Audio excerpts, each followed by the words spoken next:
नमस्कार। Janaki FM 106 megahertz Janaki समाचार में अपने के स्वागत है। राजन से सुनल जाओ समाचार। एकनुका मुख्य समाचार।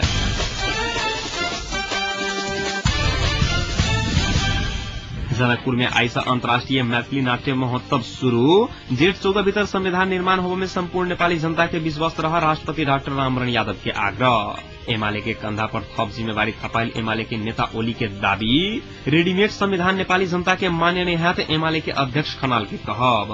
पूर्व राजा ज्ञानेन्द्र शासन कदापि सहकार्य नहीं है तो राजपा अध्यक्ष थापा के कहब। उपयुक्त विकल्प आयल तो अपने सब समग्र मधेश एक प्रदेश के आदान छोड़त तैयार रह सूचना तथा संचार मंत्री यादव के टिप्पणी।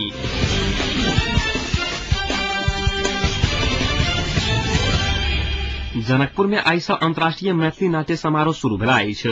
युवा नाट्य कला परिषद देउरी प्रवाहक आयोजना में शुरू भेल समारोह के एक विशेष कार्यक्रम बीच राष्ट्रपति डाक्टर रामवरण यादव उद्घाटन करना अछि।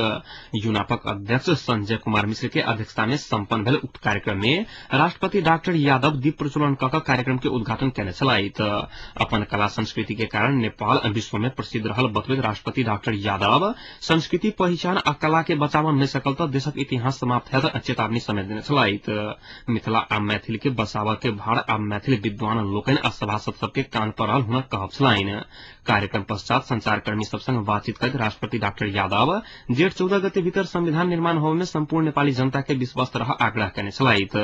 शांति प्रक्रिया संविधान निर्माण गति लेने बतबैत डाक्टर यादव निर्धारित समय में संहिता सहित के संविधान जारी होने संपूर्ण नेपाली जनता के विश्वास रह आग्रह करने छलाह। समारोह में नेपाल तथा भारत सहित करीब दर्जन रंगकर्मी संस्था के सहभागिता रहल यूनाप जनौलका अछि। ग्रामीण क्षेत्रक रंगकर्मी द्वारा जनकपुर में संभवतः पहिल बेर एहि प्रकारक समारोह के आयोजन भेल बताओल गेल अछि।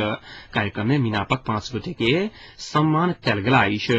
पंडित नित्यानंद मिश्र, रामरेखा पंडित, रमेश रंजन झा, कृष्णकांत मिश्र आ राधाकांत झा के राष्ट्रपति डाक्टर रामवरण यादव सम्मान केने छलाह। नाट्य समारोह के कार्यक्रम उद्घाटन करबा से पहिने राष्ट्रपति यादव आई चारनाथ नदी के निरीक्षण करय के संगे अंदुपट्टी गामक वासी सबसे बातचीत करैत क्षेत्र सुधारक लेल आश्वासन देने बुझबा में आयल अछि। राष्ट्रपति आगमन के संगे धुमसाक सुरक्षा व्यवस्था अत्यंत कड़ा बनाओल गेल छल। एहि बीच राष्ट्रपति डाक्टर यादव आई सरस्वती नमूना उच्च माध्यमिक विद्यालय के अवलोकन समेत केने छलाह।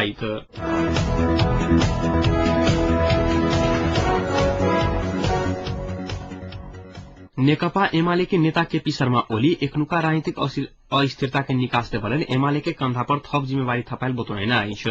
सुर्खेतक स्वर्गीय नेता ऋषि शर्मा के स्मृति में भेल सप्ताहव्यापी कार्यक्रम में आज समापन करैत ओली दोसर पार्टी सोच सदन जनता के झुकिया रहल आरोप लगने छलाह। निर्वाचनक समय एकीकृत नेकपा माओवादी जनता समक्ष झूठ आश्वासन दऽ आश्वासन एखन एकादेश के कथा बनौने टिप्पणी कयने छलाह। ओली माओवादी के डगमगा कऽ चलि रहल गाय के बच्चा के संज्ञा देने अछि। दल सब अपन अपन अड़ान पर रहल तऽ जेठ 14 में संविधान जारी होबऽ नहीं सकत बतबैत ओली आपस में खींचातानी के प्रवृत्ति त्याग कर सहमति के बाट रोजा पड़ माओवादी के आग्रह करने छलाह।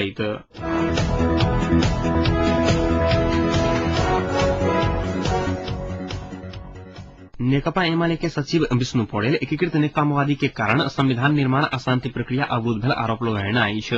पार्टी भीतर के आंतरिक विवाद के अगाडि लाकर माओवादी शांति प्रक्रिया के अगाडि बढ़ावा के काज में अवरोध सृजना केने बतबैत सचिव पौडेल चैत 30 गते भीतर लड़ाकू समायोजन के संबंध में भेल सहमति कार्यान्वयन नहीं भेल तऽ सरकार विरुद्ध सड़क पर उतर के चेतावनी देना अछि। नेकपा एमाले के पड़ोहा गांव कमिटी रूपन्देही आई पड़ोहा में कहने नया वर्षक शुभकामना आदान प्रदान कार्यक्रम में पौडेल एहन बात बतौना अछि।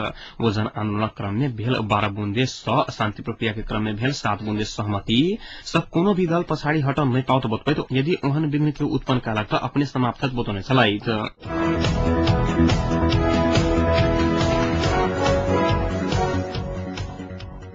मधेसी मोर्चा सहित प्रमुख 3 दलक बैसार सँ माओवादी लड़ाकू सब रहल अस्थायी शिविर नेपाली सेना के हस्तांतरण करय के निर्णय कयल गेल अछि। प्रधानमंत्री तथा मंत्री परिषद कार्यालय सिंहदरबार में बैसल बैसार सँ आइ सँ लागू होबसान शिविर नेपाली सेना के हस्तांतरण करय के निर्णय भेल बैसारक बाद नेता सब बतौने अछि। एहिसँ पहिने प्रधानमंत्री डाक्टर बाबूराम भट्टराई प्रधान सेनापति छत्रमान सिंह गुरुङ संग सेना समायोजन आ शिविर के सुरक्षा के संबंध में छलफल कयने छल। तहिना बैसार सँ समायोजन अवकाश एके साथ अगाडि बढ़ाबऽ के काल्हि सँ काज शुरू करय के निर्णय समेत कयने अछि। एहि बीच आई भोर विभिन्न शिविर सब में बहिर्गमित आ शिविर में रहल लड़ाकू सब बीच झड़प आ विवाद भेला बाद माओवादी अध्यक्ष प्रचंड के आग्रह में प्रधानमंत्री डाक्टर बाबूराम भट्टराई पुनर्वर्गीकरण प्रक्रिया रोका विशेष समिति अंतर्गत के सचिवालय के निर्देशन देने छल।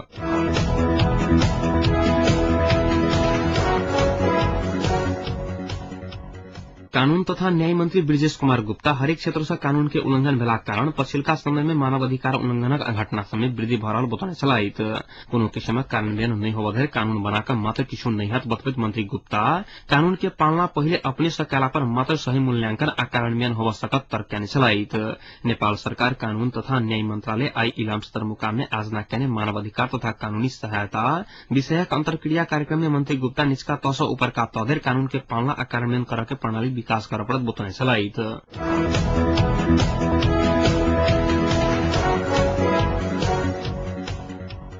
नेकपा एमाले के अध्यक्ष झलनाथ खलान कहलनि जे कोनो संस्था वा व्यक्ति द्वारा देल गेल रेडीमेड संविधान नेपाली जनता के मान्य नहीं है।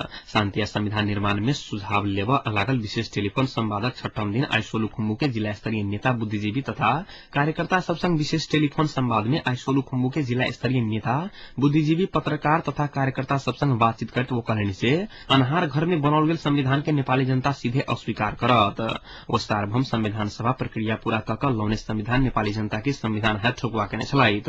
तहिना शांति प्रक्रिया निष्कर्ष में एक हफ्ता भीतर में संविधानक विवादित विषय सब में सहमति जुटाबा के विश्वास व्यक्त करने छलाइत। चैत महीना भीतर शांति प्रक्रिया आधारभूत कार्य सेना समायोजन निष्कर्ष में पहुंचत समय में संविधान बन जेते बतौने छलाइत। जातीय आधार में प्रदेश सब निर्माण करबाक बात पर पहिचानक 5 आधार मध्य एक आधार भेल कहत खनाल सब जात जाति भाषा धर्म के जनता अधिकार पाएवा जका प्रदेश के निर्माण करा प्रभाव पर जोर देने छलाइत।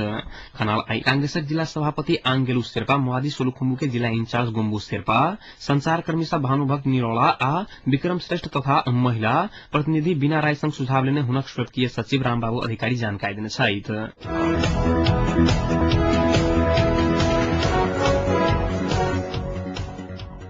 राष्ट्रिय जनशक्ति पार्टी के अध्यक्ष सूर्य बहादुर थापा कहलनि जे पूर्व राजा ज्ञानेन्द्र शासन कदापि सहकार्य नहीं भ सकता अछि। वीरगंज में आई आयोजित साक्षात्कार कार्यक्रम में थापा अपन पार्टी संघीय लोकतांत्रिक गणतंत्र आ संहिता के स्वीकार क चुकला से ज्ञानेन्द्र संग सहकार्य नहीं कयल जा सकैत अछि बतौने छलाइत। वो आगामी जेठ 14 भीतर में संहिता सहित के पूर्ण लोकतांत्रिक संविधान अयबाक संभावना अत्यंत न्यून रहल बतौने छलाइत। प्रमुख 3 पैघ पार्टी बीच शांति आ संविधान निर्माणक विषय में एखनो सहमति जुटाबऽ लेल बहुत विषय बाँकी रहल आ संविधान जारी करबा पर अवधि कम होइत गेला से संविधान जारी होबा में विश्वास रहबाक आधार नहीं रहल बतौने छलाइत। थापा एखन देश असमंजस में अनिश्चितता दिस आगू बढ़ि रहला से एहन अवस्था में लोकतांत्रिक मूल्य मान्यता आ संस्कार के संरक्षण करबाक लेल प्रजातांत्रिक शक्ति सब बीच बृहत एकता होबा प्रभाव में जोर देने छलाइत।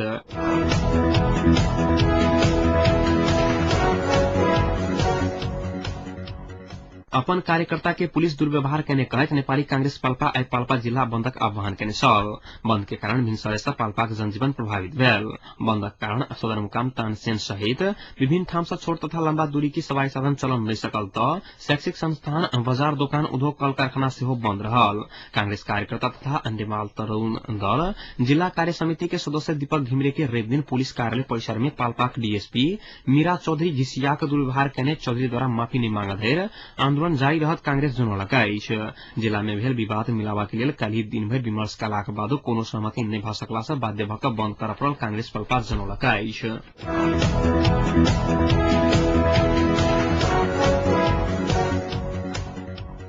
कथित निचका जात अभद्र रहल कहैत अवहेलना के शिकार बनैत गेल तराई मधेश के डोम मेस्तर समुदाय के एखन सेहो कतेक सार्वजनिक स्थल में अघोषित बंदिश कयल गेल अछि।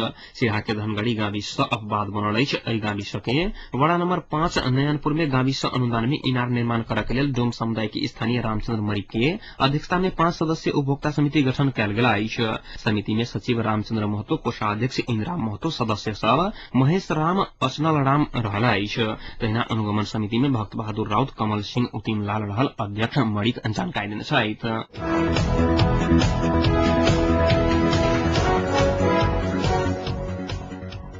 नवनियुक्त सूचना तथा संचार मंत्री राजकिशोर यादव उपयुक्त विकल्प आयल त अपने सब शांति संवैधानिक सुनिश्चितता के लिए समग्र मधेश एक प्रदेश के अड़ान में पुनर्विचार करऽ के तैयारी रहल बतौने छथि। रिपोर्टर्स क्लब काठमांडू में आई भोर कने साक्षात्कार में फोरम गणतांत्रिक के कार्यवाहक अध्यक्ष समेत रहल मंत्री यादव मधेश शांति संविधान के पक्ष में रहल कहैत मधेश प्रदेश के उपयुक्त विकल्प भेल त अपने खुला हृदय के संग विमर्श करऽ के लिए तैयार रहल उल्लेख केने छथि। संहिता सहित के संविधान जेठ 14 गते भीतर लावा ऊपर जोर दैत वो नेपाल के हित आवश्यक लेल कोनो कदम उठाबऽ के लेल अपने तैयार रहल स्पष्ट केने छलैथ।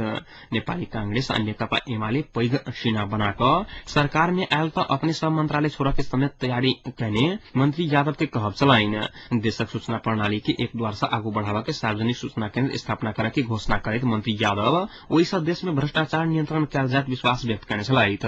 संचार क्षेत्र में क्रांति कऽ देश के आर्थिक क्रांति करब अपन पहिल प्राथमिकता रहल कहैत मंत्री यादव पत्रकार सबके समस्या पहचान कर समाधान करे के प्रतिबद्धता व्यक्त केने छलैथ।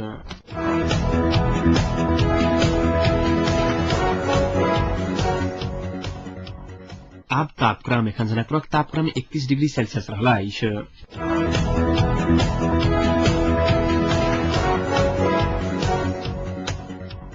प्रमुख समाचार अंत में एक बेर फेर सँ।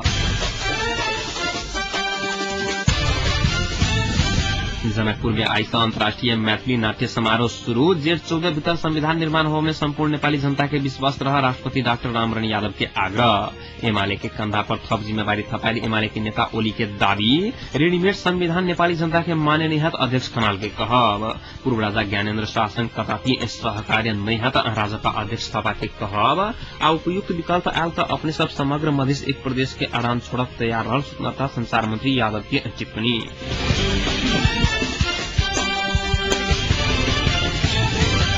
अहिक संग आजुक जानकी समाचार एतै सम्पन्न होइत अछि। समाचार कक्षक संपूर्ण सहकर्मी के संग हम राजन आज्ञा चाहब। समाचार दोसर बुलेटिन के संग काल्हि भोर उपस्थित रहबेटा करब। ताधरि सुनते जानकी FM 106 मेगाहर्ट्ज। नमस्कार, शुभ रात्रि।